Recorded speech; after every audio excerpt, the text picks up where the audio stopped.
நீங்கள் புலம்பலின் புஸ்தகத்தில் வாசிக்கும் போது 2ஆம் அதிகாரம் 18வது வசனத்தை வாசிப்பீர்களே ஆனால், புலம்பலின் புஸ்தகம் 2ஆம் அதிகாரம் 18வது வசனத்தை வாசிக்கும் போது வேதம் சொல்லுகிறது, அவர்கள் இருதயம் ஆண்டவரை நோக்கி கூப்பிடுகிறது.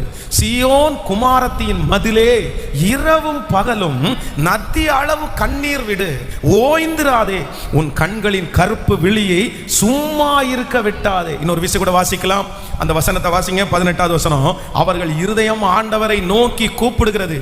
சீயோன் குமாரத்தியின் மதிலே இரவும் பகலும் நதி அளவு கண்ணீர் விடு, ஓய்ந்திராதே, உன் கண்ணின் கருப்பு விழியை சும்மா இருக்க விட்டாதே. ஹல்லேலூயா. அப்போ ஆண்டவர் என்ன சொல்றாரு அப்படின்னு சொன்னா, சீயோன் குமாரத்தியே நீ என்ன பண்ண அப்படின்னா கண்ணீர் விட்டு அழு. நம்முடைய கண்ணீர் எவ்வளவு தூரம் இருக்கணுமாமா? நதி அளவு கண்ணீர் விடணுமாமா. எவ்வளோ சொல்லுங்களேன், நதி அளவு. சிலர் பார்த்தீங்க அப்படின்னா கண்ணீர் வடித்து இந்த கண்களுடைய கீழே இந்த கருப்பு விழி இருக்கு பாருங்களேன், அதெல்லாம் நிறைய பேருக்கு ரொம்ப கருப்பாக இருக்கும் அப்படியே. ஆனால் ஊழியத்தில் பார்த்தீங்கன்னா அவங்கள மாதிரி பிரகாசிக்கிறவங்க யாருமே இருக்க மாட்டாங்க.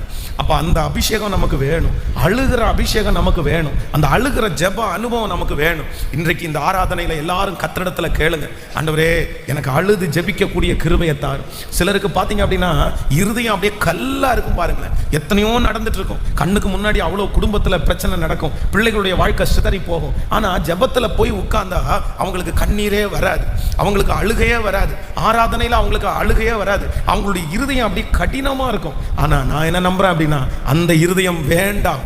ஆண்டவரே எனக்கு நதி அளவு கண்ணீர் விடுகிறது போல எனக்கு அந்த அபிஷேகத்தை தாரும் என்று கத்திரிடத்தில் கேளுங்க. இந்த ஜெபத்தில் இருக்கிறவர்கள் அழுது ரொம்ப நாள் ஆயிருக்கலாம், என்னால் இப்போ அழவே முடியல பாஸ்டர், எனக்கு அழுது ஜெபிக்கிறதுக்கு முடியல அப்படின்னு நான் நம்புறேன். கர்த்தர் சொல்லி இருக்கிறார், எருசலேம் குமாரத்திகளே நீங்கள் எனக்காக அழாமல் உங்களுக்காகவும் உங்கள் பிள்ளைகளுக்காகவும் அழுங்கள் என்று சொல்லி இருக்கிறார். நம்முடைய கண்ணீருக்கு மரியாதை கொடுக்கிற கர்த்தர், நம்முடைய கண்ணீருக்கு ஒரு பெரிய விலை மதிப்பற்ற பொக்கிஷத்தை தருகிற கர்த்தர்.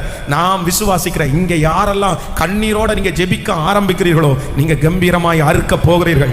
கர்த்தர் சீக்கிரத்தில் அந்த அறுவடையை தரப்போகிறார். உங்க கண்ணீருக்கு கர்த்தர் பதிலை கர்த்தர் வைத்திருக்கிறார். தேவ சமூகத்திலே அழுகிற ஒரு மனுஷனும் ஆசீர்வதிக்கப்படாமல் போனதே இல்லை. ஆமென் சொல்லுங்க. எங்க அழணும் அப்படின்னா, அந்த மூத்த மகனுக்காக போய் அரை வீட்டில் போய் அழுங்க சிஸ்டர், உங்க கணவனாருக்காக அழுங்க சிஸ்டர். நம்முடைய தேவன் கண்ணீரை காண்கிற கர்த்தர்.